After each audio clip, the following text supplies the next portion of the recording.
Good morning, everybody. Welcome back to another video. Today we are going to be working on multiple things. It's early in the morning. It's right before 9 o'clock. Usually don't get up this early on a weekend, but have a customer coming to drop off some carbon fiber parts. Maybe asking why, because a lot of you guys probably don't know that anything you buy for your car that's pretty much carbon related is actually not real carbon. I'm going to show you guys the difference here. So the customer, I've done stuff before for his carbon. I've re-cleared his hood. That was carbon that somebody's tried to fix. What happens is when you get these hoods, they just have, they're pretty much fiberglass. So they fiberglass it, they build the hood, whatever. Then they do like a carbon overlay over it, and then they gel coat it. That's where you get that really shiny sheen that looks like it's cleared, but it's really not. When they vacuum form it with that gel coat on it, it makes it really smooth. I'll show you guys the one on my car. I've got a lot of car, but it's the newest, even though it's dirty right now, but it looks like it's brand new. It's got that nice, looks like it's clear coated. The trunk's the same way, even though I did re-clear coat the trunk a long time ago. It's just really dirty. But I'm going to show you guys what it looks like when you leave it out and you don't clear it when you first get it, because I didn't do the Honda, and it's pretty bad. And this is what it looks like when you don't. The sun just eats right through that gel coat, especially up in here. That's really bad. It just doesn't last. So if you look at states where it gets really warm out, the sun is out constantly, you want to get everything when you first buy it before you even put it on your car. It's easier to just take it somewhere, get 2 or 3 coats of clear put on it. It'll protect it. It won't fade out on you, and it'll look brand new forever. But if you wait, like on this Honda hood that I didn't redo it just because it had an imperfection in it early on, so I didn't want to I wasn't really worried about it, so I didn't clear that. And I haven't cleared the one on the Neon, but I'm going to do that probably over the winter if it doesn't sell. But yeah, you always want to get your carbon stuff, even though it looks really nice when you first get it. Always take it to a shop, have them re-clear coated 2 or 3 times, and you're protected forever from the sun. But yeah, this customer, I've done a hood already. Somebody's already tried to fix it, but it didn't turn out that well, so he gave it to me, sanded it all back down. I don't know if he's going to drive his car here or not, but I'm doing his deck lid. That's pretty sun faded, and then his spoiler that goes on the deck lid. They're both carbon, different types of carbon, but I'm going to sand them all back down, prep them, and put 2 or 3 coats clear on for him, and hopefully we can save that deck lid, because that deck lid looks like from the pictures pretty sun damaged, pretty faded. It's got like a milkiness to it, so hopefully I can save most of that off and get it back to looking new, because this hood was really cloudy as well, and I was able to save it. So cross our fingers, I am able to save his stuff. He's got a show this weekend, so he's dropping it off today on Sunday. I told him probably Tuesday or Wednesday at the latest, I can get it back to him. So, but we're waiting on him. So in the meantime, waiting on him, we got some parts in for the Honda. I've been working on it, not working on it a little bit, ordering some stuff for it. I already redid the brake lines on it.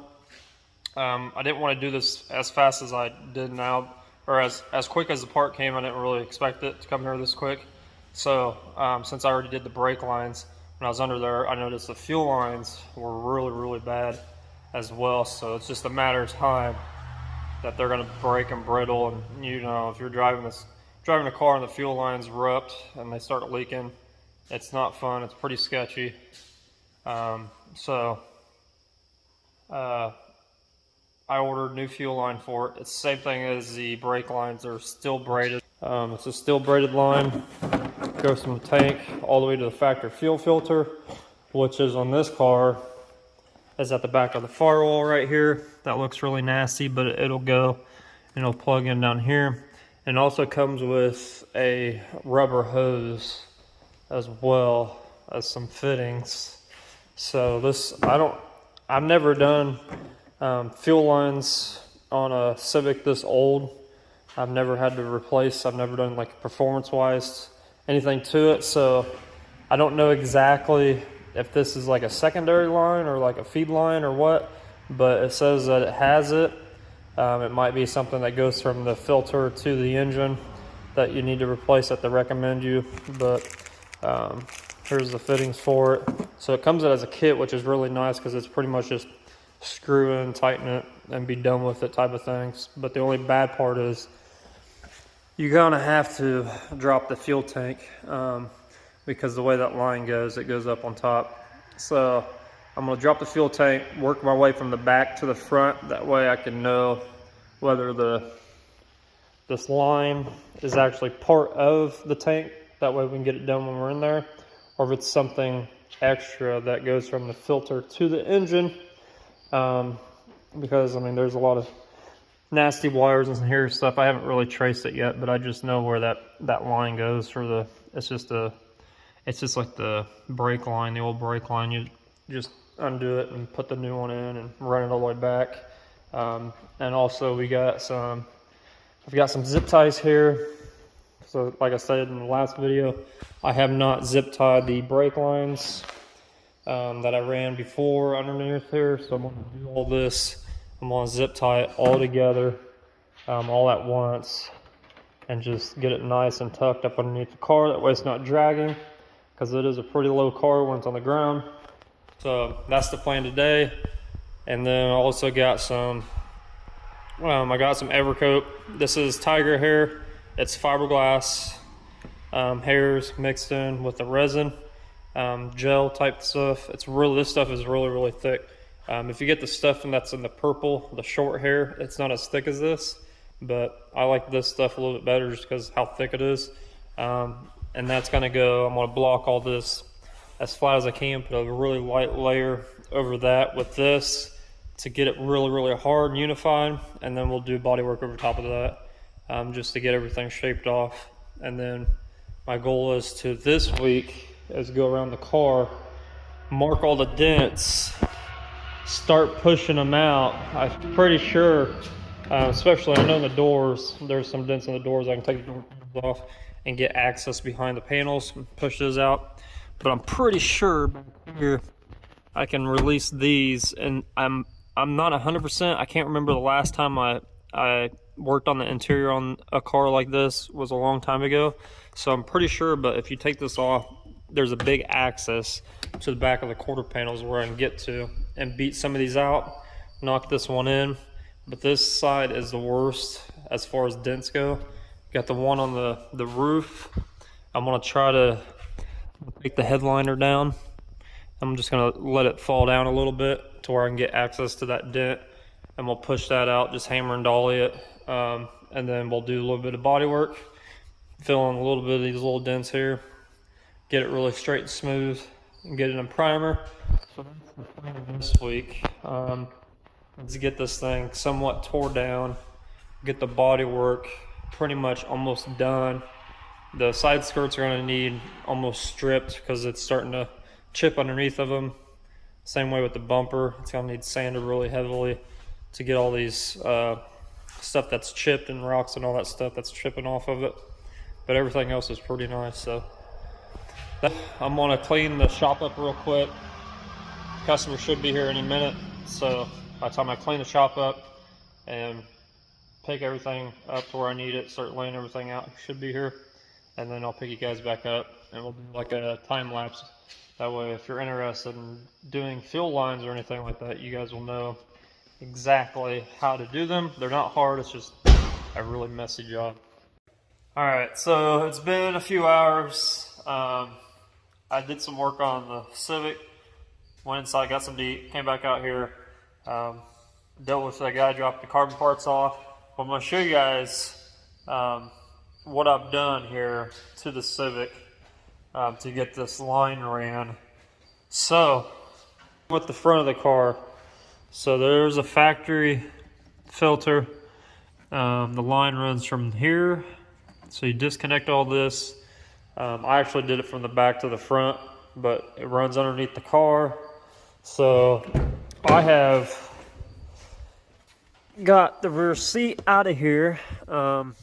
Pretty much just one bolt under here, and then there's some clamps that clamp inside down here that clamp. You just get those and pull it out. And then you got access to your gas tank here on the top. And then with this kit, it's really simple. You just put on the plastic fitting here. It's just like the factory one. This is actually the factory one. And then, you know, you just slide that on there and it clamps. There's a spot on the metal where it just holds it together. But with this kit, these two pieces came separate, so you just tie those two together. Make sure you wrap it, that way it doesn't leak, or put something in there, that way it doesn't leak. And you just put that back on, and then I ran all the way underneath. Now, the only problem I have with this kit, it's a really easy, simple kit to use, but the only thing that I have a problem with is this return line here, which is right here. It's a mixture of just a regular hose and underneath the car it's hard line. It took me a while to figure out what this, because this kit came with the steel braided, and then it came with the hose here, and the description said it didn't say for return, but even though this car has a return, but after going through it and looking, you know, and just kind of common sense tells me that goes to the return. It just kind of, it's weird to me that the company sells a steel braided one for the fuel, and then the return fuel line, they just give you a hose. To me, I'd rather just spend the extra $20, $30 and get another steel braided line and do them both as steel braided, just because it looks better in the engine bay. Where that comes out at to here, this is the return line down here, and it sneaks up under here, so I'm pretty sure this whole thing goes away, and then that hose just clamps right here. I don't know if you guys can see that, but there is a clamp right there. You just unclamp it, take the hose off, and you get rid of all this down here. It goes underneath the car. I want to show you guys what it looks like underneath it here. And this line goes underneath. It's this line right here. So there was like 4 of these, because you got the ones with the brakes, you got the one with the fuel line, and then you got this one for the return. And it goes all the way. See how rusted it is and some of this. I'm going to take all this off, but and it goes underneath there. And it comes all the way back, and it runs back up under here, and you tuck it all underneath the tank. Goes on the top, and then you can run it all together. This big old line right here is actually what I thought was a return, but that's actually for the evap system, which I don't know why it's so huge, but it's really huge, and it ties in with the old factory fuel lines down there, and it runs up to this canister for the evap system.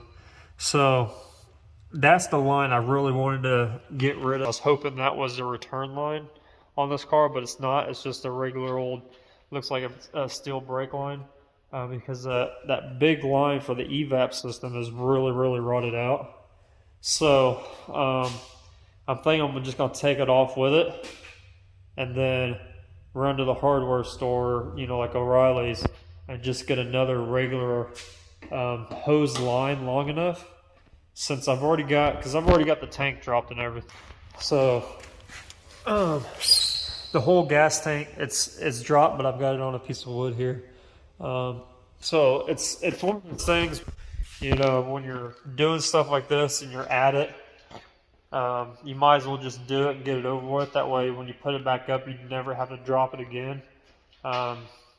Same way it goes for like anything else you're doing underneath the car. Like, since it's all those lines are so rusted and rotted, it's just, to me, it's easier just to leave it dropped, replace all those lines, and then once I put it back up in there, I know that it's all brand new stuff. You don't have to worry about anything leaking.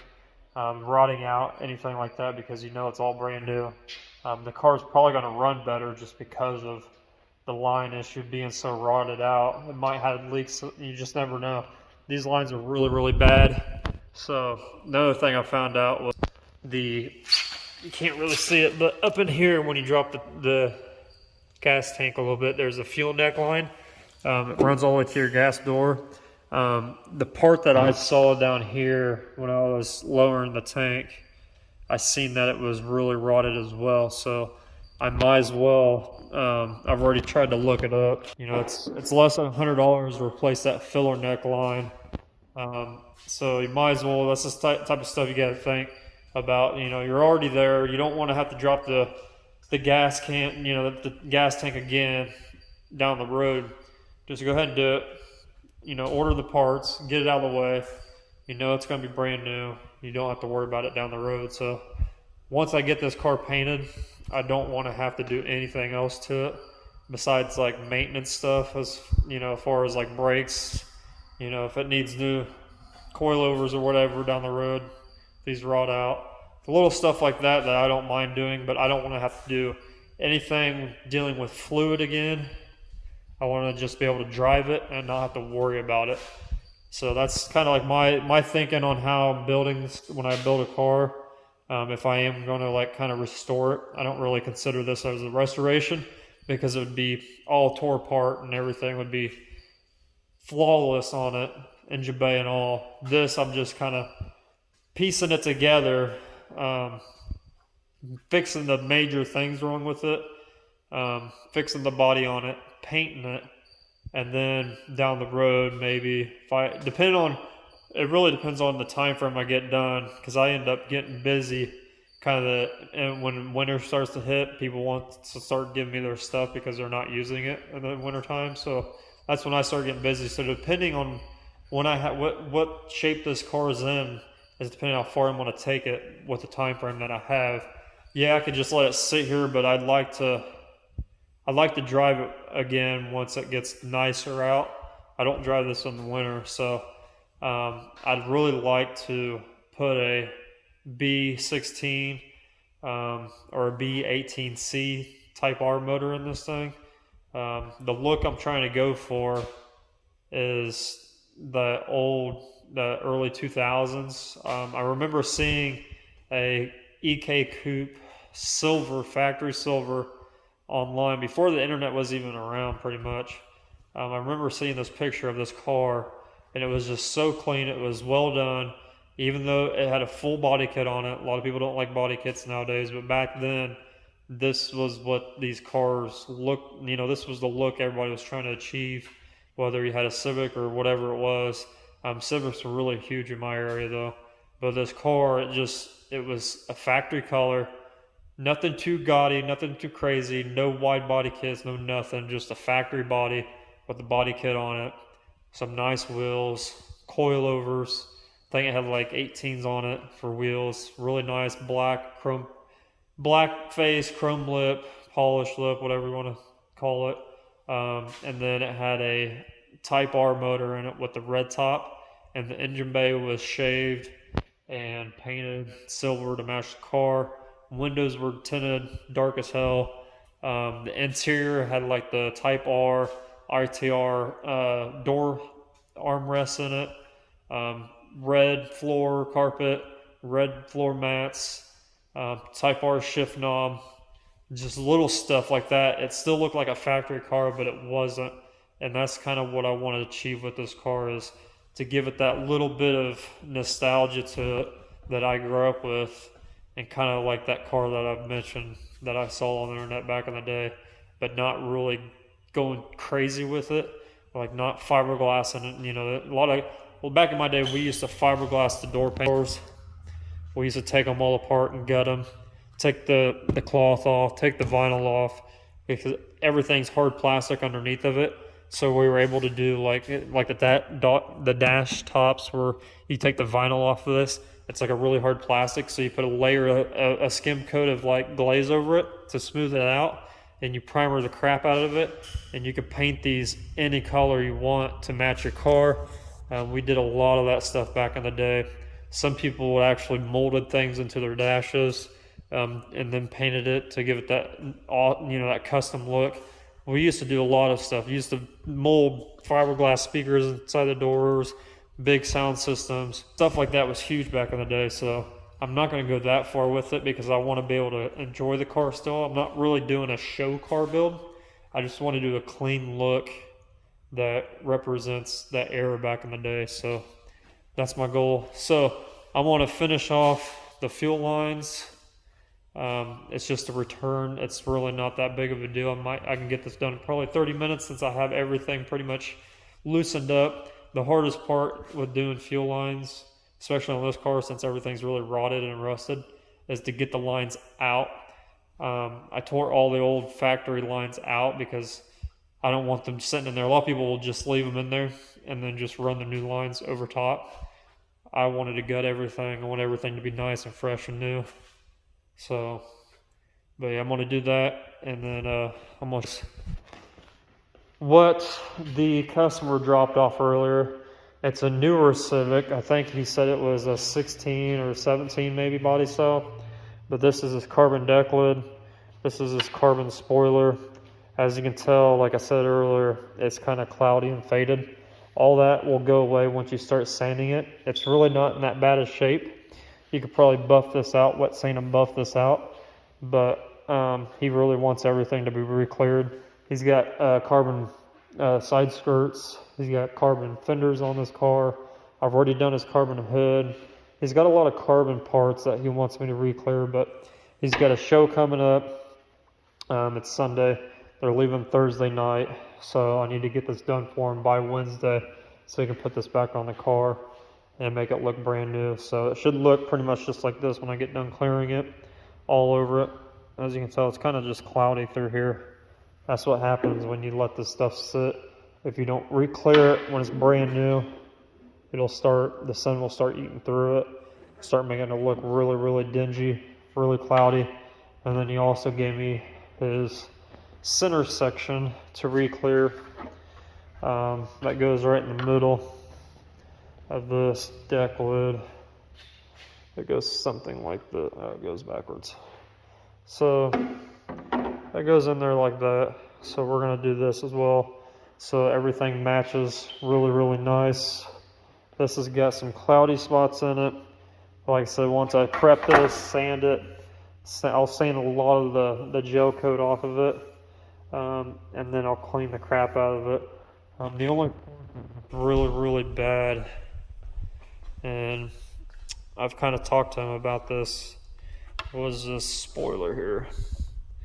So you see all those little, I thought they were actually chips, but they're actually underneath the gel coat. I don't understand how this happens, but it's totally smooth.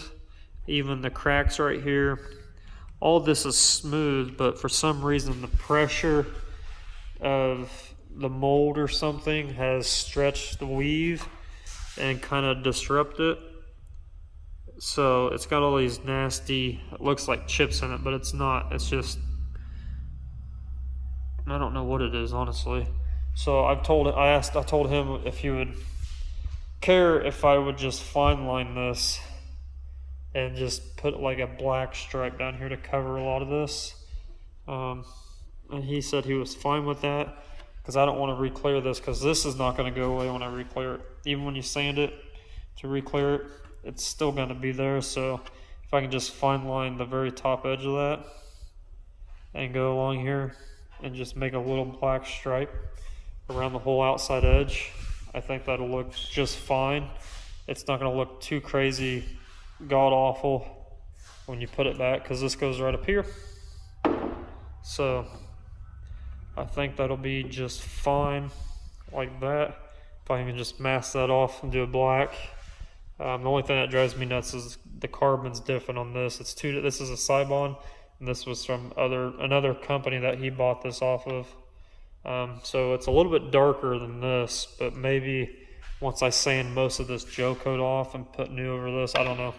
I think it's just the weave. The weaves are different, so it's not going to totally match carbon wise, but we can get this thing looking good, and I want to show you guys the process of this.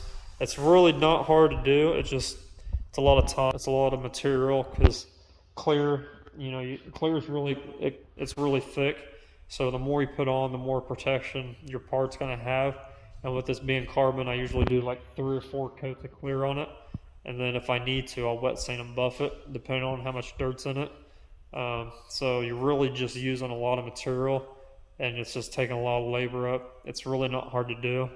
So I recommend everybody get their carbon cleared sooner than later. That way you don't run into issues like this, because it will happen, especially if you live like in Florida, Arizona, Texas, where it's like really, really hot in the summertime. Your carbon won't last at all. It'll be destroyed within a half a year. So I'm going to get going on this car. I'll show you guys the process, even though it's not really much left to do. But I'm trying to think in my head here of if I want to delete the canister, it'll clean up a lot of the stuff in this car. I just want to really tighten the engine bay and make it look a lot better, because it just looks like a rat's nest. It looks really, really bad. I know if I tore this motor out of this and I started sanding all this surface rust off, because it's still solid, it's not soft. If I redo all the bolts and just buy new ones or just repaint them or whatever, it would make this engine bay look 10 times better. Even with this motor in it, it would look 10 times better. Right now it just looks nasty and it drives me nuts. The neon's the same way, but this car would be a lot easier to take the motor out of it than it did the neon, just because this motor is really tiny and you can literally drop this thing out of this car in like an hour and a half. They're easy to work on. I've done multiples of them back in the day. But yeah, this is what I got going on. I'll show you guys when I get done with it what it looks like, but everything pretty much is underneath the car. I'm going to zip tie it all, and then I'll get some more of those parts ordered, and then I'll start ripping apart the car and getting the dents pounded out, hammer and dollied, since I've already got the interior of the back seat done. I can literally fold this down, and then I can take this panel off really easily. There's not much to it now. I don't think there's any even screws. I think it's just all clips in there. So I can take this off and really get this side knocked out really, really quick. So I'm going to do that, and then get to going on some body work, I guess. So stay tuned. So this is the return line, if you will, from all the way to the front. All the way, no, that's the back. This is all the way to the front. So pretty much from here, this black hose right here goes all the way down, straight underneath. I ran this one exactly where the other lines ran. I kind of went ahead and ran the steel braided and the fuel line different than it was, but the other one went through this little where the cradle is right there, and as you can tell, I just zip tied them all the way down. So, and I do have a new this big rusted hose right here that's zip tied to is the evap. I've got a hose coming to replace that, so when that gets here, I will drop the tank down again, because I did put that back up, even though I said I wasn't going to. But it wasn't that bad of a big of a deal to get that back up in there. So yeah, everything's shut. It's all ran. Everything's tied back together, and the interior cap is back on, and everything's tight. Shouldn't have any leaks. I'm gonna go through, and I know the back two need wire tied for the brake lines, so I'm gonna do that with zip ties, and then I'm gonna start tearing down the some of the interior to get these dents fixed. So it's coming along. That's a little bit by little bit, but it is coming along. I'm gonna start some of this stuff up here. It's a mess, full of rust and everything, but I'm gonna zip tie those back there. The fronts don't need it, but that's the last thing besides that evap line that goes to the tank that needs replaced, which is that big old thick line down there that I was saying that everything's zip tied to. But it just kind of makes the engine bay look a little bit better with this in there, and it's a lot easier to work on it, that's for sure. I'm just gonna let that hang. The bracket was actually pretty rusty. I don't plan on running that for very long as far as the filter goes, so that'll probably get replaced once we do the motor and everything. But just to get it back up and running, I'm not going to put this back on there. This was actually zip tied to the filter, so it wasn't even on there correctly, but no need for that anymore, so we'll get rid of it. But yeah, I'm going to start tearing down the interior and get some of this stuff to where we can knock some of this dents out. So I got my body hammer and my dolly. What I want to go do is I'm going to go behind the panels and start popping some of these out to where I get them flush enough to where I put a little bit of body filler on them, then glaze, and then we can prime them. So I'm going to put you guys on a time lapse. I'm going to knock these out.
So I've got a little bit of the smaller ones out. This big one is actually right behind some reinforcement back there. If you guys can see that reinforcement bar, it's right directly behind that. So I'm gonna try to pop it loose because these are, they should be glued in there. So once I relieve that pressure, it should come out a little bit more. And then this one is directly behind a bar too as well. That's inside of that panel right there. So the big ones are behind panels. It's just the way it is sometimes. So I'm either going to try to, if that doesn't work, I'm going to try to, I'm going to get a stud puller and then I'll stud it and pop it out. But everything else came out really, really good. Can't even tell they're even there anymore. Enough to put a little bit of body filler on them and go. I mean, honestly, this one is small enough. This is the size that most shops will fill. They won't even try to pull it. They just fill it and go. So if I can't get it out, stud puller, you know, if I can't get one in time, I'll just do body work over it. It's not a big deal, but yeah, slowly coming along. I'm going to work my way onto this door now. It's got a couple that are in the door. I don't know if you guys can see them on camera, but they're there. There's a couple. There's one like right here.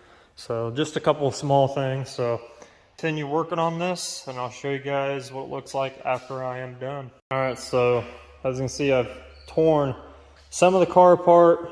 I went around and I did all the body work, hammer and dollying, get as close as I can get it. The key is to get it as flat as you can. That way you're not putting so much body filler in it. Industry standard is about a 1/16 of an inch of actual body filler. you know, a lot of people don't necessarily follow that rule. You can go a little bit deeper and still be okay, but I like to get it, especially on stuff like this where we're spending a lot of time on, I like to get it as close as possible. That way I'm not sitting there for hours doing bodywork and bodywork and bodywork. So I've got that all hammered out, and then I went around with 80 grit on a block, a hard block, and I just hard blocked every area that's gonna need a little bit of filler, glaze, whatever may have you. And then all the other superficial stuff that's, you can kind of see it when you're looking down the car, that's kind of wavy in the panel. I can block those out and prime them. So I didn't mess with any of that stuff. This is just sanded for everything that needs body work.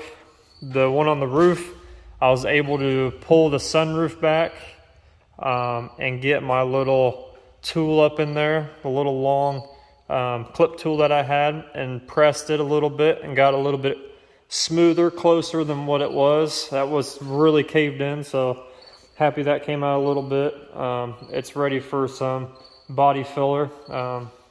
This one on the door, I can tell right now, I see it right there. But yeah, everything has been blocked with 80 grit, ready to get cleaned. Put a little bit of body filler on it. The quarter panel is ready for fiberglass. So we're gonna do all that stuff at once, because it's going to get really dusty and dirty in here when I start doing that. So I want to make sure I'm doing all at once and not going back and forth, back and forth, back and forth, doing body work, doing this, doing that. I'm going to do all the body work at once. That way we get it all knocked out. And then I tore the front end off. So I've got the fenders over here. The fenders were brand new. I bought those about 5 years ago, brand new, when I did the front end swap, because it's a 2000. I did a 96 to 98 front end swap because of the bumper. The bumper is pretty beat up. Still haven't decided if I'm going to use this exact bumper or not, but if I do, it needs pretty much stripped just from driving it, wear and tear, things hitting it. I hit a couple birds with it. The grill's knocked out from hitting animals, things like that on the country road, so it needs stripped down if I'm going to be reusing it. It's just a heavy bumper, so it sags a lot in the headlight area, and I don't really like that. So I either got to fix all that or run a different bumper. If we do any other bumper, it'll be a fiberglass bumper, which I'm not really excited about either, but that's just is what it is at this point. I want to show you guys something that's kind of alarming, but I think I've got a solution for it. Is these upper fender caps here on the insides where the fenders go over and hide them. They're pretty much rinsed through. They're pretty soft. The other side, see how it's just crumbling like that? That is not good at all. That's really scary to me. But the inside high strength steel part of the actual car, where the strut bolts up to right here, it's actually still really sturdy and really tough. So I think the other side is actually a little bit worse, but they need replaced. These things need to be cut off and replaced. So I'm gonna stop the video here. I'm gonna get online, see if I can't order the outer caps for this. Worst comes to worst, if I can't get brand new caps, which I probably can't, I don't honestly know, but worst comes to worst is I cut them off and just leave them off, because they're a little bit of a structural part of the car, but nothing bolts to them. The only thing that bolts up tight is the fender part, which is on the inside of the car, but it's just the outer cap here, and you can tell it's just, I'm gonna flip this camera around for you. It's just peeling everything off. So if I got rid of this whole cap, it'd go all the way down to here, all the way underneath. It's just this whole cap. We've replaced a lot of them at work when cars get hit in the front end. This is the part that usually gives, so it's there for a structural reason. If it gets in a wreck, that's where a lot of the hit takes. So I'm not really sold on doing that just yet, but that's the worst case scenario, is if I can't find those panels, those caps, I'm gonna have to cut them off and just get rid of them and hope for the best that nobody hits me or it doesn't get in a wreck, because this is just, it's really bad, guys. It's really, really bad up in here. But like I said, this back panel is still really, really tough, which that's the high strength steel part of the car, is this inner reinforcement. It's technically high strength too as well, but it's kind of not. It's in some spots it is, and some, it's just the way this car is made. Is just the metal is not really that great, and being a New Jersey car, I'm sure a lot of the snow ggets packed up in here, and that's what's rotting it away. But like I said, I'll either cut those off, find new ones, we'll figure it out. But I'm gonna stop the video here, and then we'll pick it back up. I'm gonna try to get a stud welder to pop that. I have this one dent right here, this one right there, that's kind of a little too far in from my liking, so I'm going to try to get a stud welder, pop that out before we do the bodywork. I'm going to try to start on the bodywork part tomorrow if I can find that stud welder. So it's going to move along pretty quickly, guys. It's not going to take too long from here. Obviously, we got to tear the whole car down still, and primer it and things like that. But these cars usually, they're built really simple, so it's not hard to take them apart. It's just I really want to take care of that rust, because in my opinion, if I can't fix this, then I'm just wasting my time on the rest of it. It's just because that's gonna just eat away at the whole car if you don't get that out and get it taken care of. So I thought the quarter panel was the worst part, but evidently it's inside these fenders, and I'm glad I took these fenders off today, because I wasn't going to take the front end off just yet, but I'm glad I did, to see all that bad rust underneath there, because now that's my number one priority, is doing that before I do anything else. So, but yeah, just want to show you guys that, and that's the plan for it. But hopefully you guys learned a little bit of something. If you're doing a build like this or whatever, my personal opinion is tear the car down first. Don't do it kind of like I did it here, even though some of it is tore down, but like your mirrors, your belt moldings, your door handles, anything trim wise that you don't want to get scratched up, that you're not going to primer, that you can just sand down and paint. Take that stuff off the car. Make sure it's in a safe place, because you don't want to get it damaged. Because like I said, like these moldings, if I wasn't careful and I scratched all these, I would have to primer it. Those don't need primered. Those just need sanded down and painted, so I need to pop those off and then put those in a safe spot to when we get ready to prep the car for paint, I can do that with those. So that's just my 2 cents. I see a lot of people on the internet, they'll leave the whole car together and they'll be doing like body work right here next to the taillight that's still in the car. It's like, guys, take that stuff off, because one little swipe with the sandpaper, especially when you're using heavier grits, then you're gonna ruin that tail light and you're gonna have to replace it. So just take things apart before you do it. I wasn't going too crazy here, so I was taking my time, but just take stuff apart before you start doing any type of body work or any type of primering, and especially when you're painting a panel. Take shit apart. It don't take but a few minutes, and it makes the job look a lot better, and you don't destroy a lot of stuff by doing it either. So 2 cents for the end of the video, kind of comment there. But thanks for watching. Comment down below. I'm trying to really get this channel ramped up to where I can start getting it monetized, start bringing in more things to do as far as channel wise, showing you guys what stuff to do. So when the channel starts making money, I can put more time and effort into this channel, rather than just coming out here on my free time away from work and the family stuff. And I can come out here and work on stuff more often. It just gives it's more, a little bit more motivation, and as well as it's telling me that you guys are actually enjoying this stuff. I know I'm not the most fun person on camera, but if we get monetized, things start ramping up, I start seeing that type of stuff, trust me, things will get a lot more interesting. We'll start doing bigger stuff, and we'll start growing, because that's what I want. I want to grow this whole shop. I've been debating on whether to get things rolling on building a new building that's bigger, better, actually have a real booth in it, because coming from work and coming from here to paint or working out here, it's just really weird, even though it is like a shop setting, but it's really not.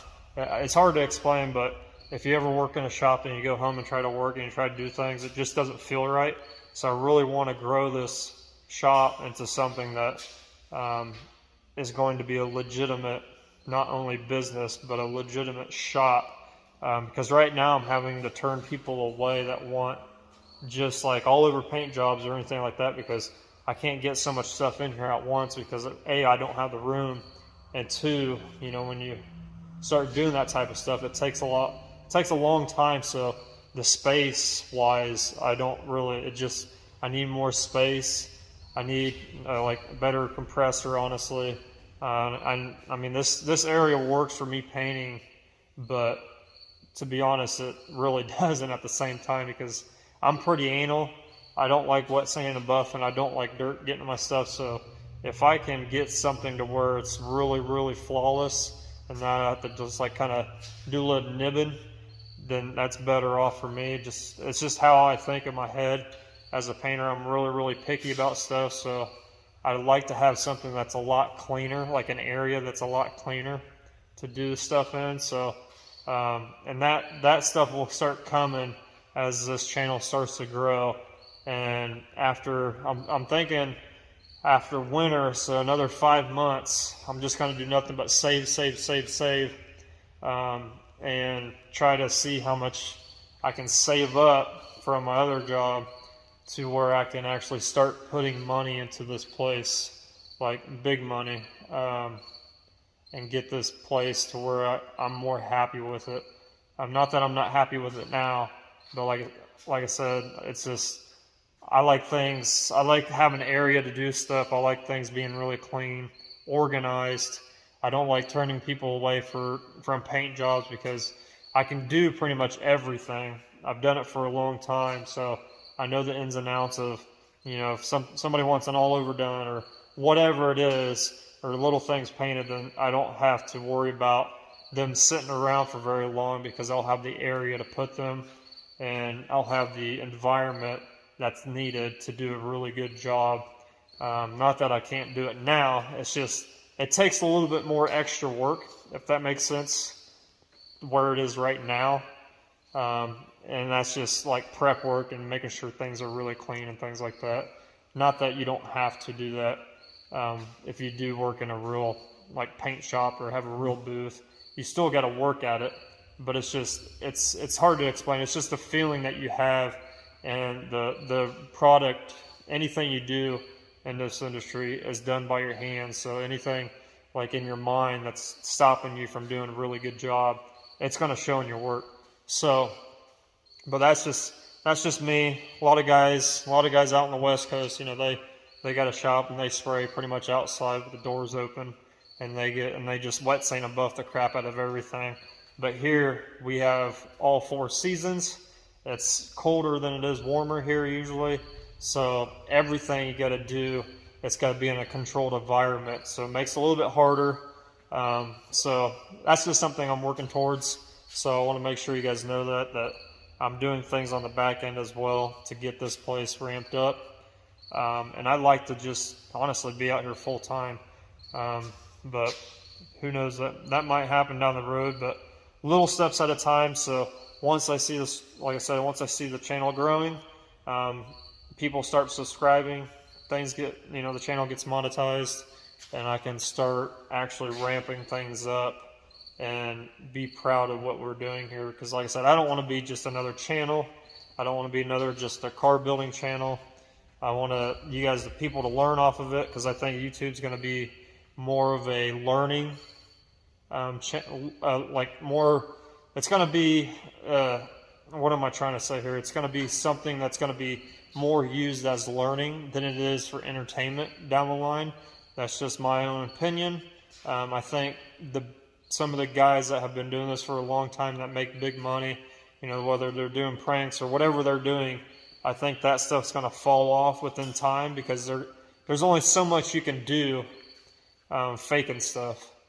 And things like this, like DIYers that are doing things and making things from their hands and actually teaching people, and people are actually learning from that, I think that stuff's going to stick around for a lot longer on YouTube than it is if you're just going around partying all the time or whatever, drinking beer, you know, just acting a fool. But like I said, that's just my opinion. So that's what I'm trying to grow this channel into. So if you're new here, that's the plans. And if you've been watching, thanks again. But make sure you guys subscribe, because there's only like 80% of people that have not subscribed. So that'll monetize the channel right there. So take the time out of it takes 2 seconds, like it, subscribe, and things will start growing. Thanks guys, see ya.